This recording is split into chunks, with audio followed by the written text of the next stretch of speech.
There's a particular kind of silence that doesn't feel peaceful. It feels like being trapped inside your own head while the world keeps moving around you. Someone says something unfair. A question lands on you from across the room. A conversation tilts suddenly into territory you didn't see coming. And in that moment, you have nothing. Your mind doesn't offer you words. It offers you a blank screen and a racing heart.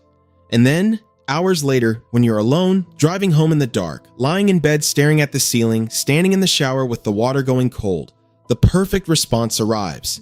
Fully formed, sharp, precise. Everything you wish you had said, lined up neatly in your mind like it was always there, just waiting to be unlocked. But by then, the moment is long gone, and what you're left with isn't relief. It's shame. A quiet, corrosive voice that asks, "What's wrong with me? Why can't I just be normal in these moments? Why do I always freeze?" It's not just the one time, it's the pattern. You start to notice it across different rooms and different relationships. The meeting where your ideas were challenged and you went mute while your colleagues smoothly took credit for work you'd done. The argument where your partner said something that cut deep and you just stood there, feeling the words hit your chest but finding nothing to send back. The family dinner where a comment landed wrong and your throat closed up and your aunt exchanged that look with your mother. The look that said you were cold or rude or something worse. Each time, silence. Each time, the same aftermath. Replaying the scene, rewriting your lines, imagining a version of yourself who was quick and fearless and articulate. And each time, the same verdict. Weak, slow, deficient. If you were stronger, smarter, more socially capable, you would have spoken. But the thing about verdicts is they depend entirely on the story you're telling yourself about what was actually happening. And the story you've been carrying, that your silence was a failure, a deficit, a blank, is not the only one available. It's not even the most accurate one. Here's what's actually happening in that split second when conflict arrives. Your nervous system has a threat detection mechanism that operates far faster than your conscious mind. When it senses danger, including social danger like being put on the spot, humiliated, or misunderstood, it doesn't ask permission, it acts. One of its primary tools is the freeze response, an ancient survival mechanism. Your brain, in that fraction of a second, has not decided you're weak. It has detected a threat and temporarily shut down the parts of your mind that generate spontaneous, complex language. You didn't choose this. It chose you. And that silence isn't just some evolutionary quirk that makes you look bad in meetings. It's doing something sophisticated. In a charged moment, when emotions are high and words are flying, the cost of saying the wrong thing can be enormous. One sharp retort can end a friendship. One defensive reaction can escalate a conflict into something unmanageable. One unfiltered thought spoken in a professional setting can rewrite how people see you for years. Your silence is functioning like a firewall, preventing immediate escalation, buying your brain seconds to assess a complex social landscape before committing to a move. It's not that you had nothing to say, it's that the part of your brain responsible for long-term consequences threw an emergency brake before the part responsible for immediate reaction could hit the gas. But we've been calling it the wrong thing. We've been calling it going blank, as if your mind simply stopped working. That metaphor is wrong, and it's been hurting you.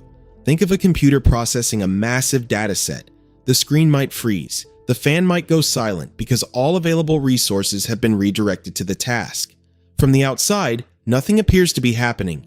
But inside, the processor is running at full capacity, working harder than ever. That's what's happening in your silence. Not low activity, extremely high activity. Your brain is simultaneously running multiple assessments. What does this person want from me? What are the possible interpretations of what I might say? What are the long-term costs of each option? Does this relationship need protecting? Is there danger here I haven't consciously registered yet? It's not the absence of thought. It's the presence of so much thought that no single clean exit emerges. And this is cognitive control. The ability to inhibit an immediate impulse, to hold back a reaction, to suppress a response while your brain completes a high-resolution scan of the situation. That is a feature of a sophisticated mind. Suppressing an impulse is not passive. It is active, energy-intensive work. You're not someone who can't think. You're someone whose brain is prioritizing careful processing over careless speed. I know it doesn't feel like that in the moment. In the moment, it feels like drowning. Go back to that family dinner, the comment that landed wrong, the look your aunt and your mother exchanged.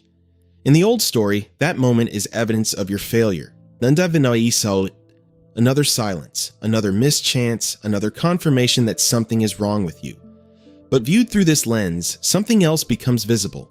Your brain wasn't blank in that moment. It was running a full simulation, calculating the risk of escalating a family rift that could last years, weighing whether defending yourself was worth turning a dinner into a battlefield, processing not just the words that were said, but the entire relational history behind them, the alliances, the unspoken rules, the consequences of being seen as difficult, all of that in less than a second.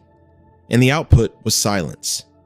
Not because you failed, because your brain completed a complex cost-benefit analysis and chose the path that protected you. Does that mean the silence was always the right choice? No. Sometimes speaking up is worth the cost. But it does mean the silence was never emptiness. It was a decision made at a depth you couldn't yet see. The next time you're in a tense conversation and you feel that familiar silence starting to wrap around you, you might be able to notice it differently.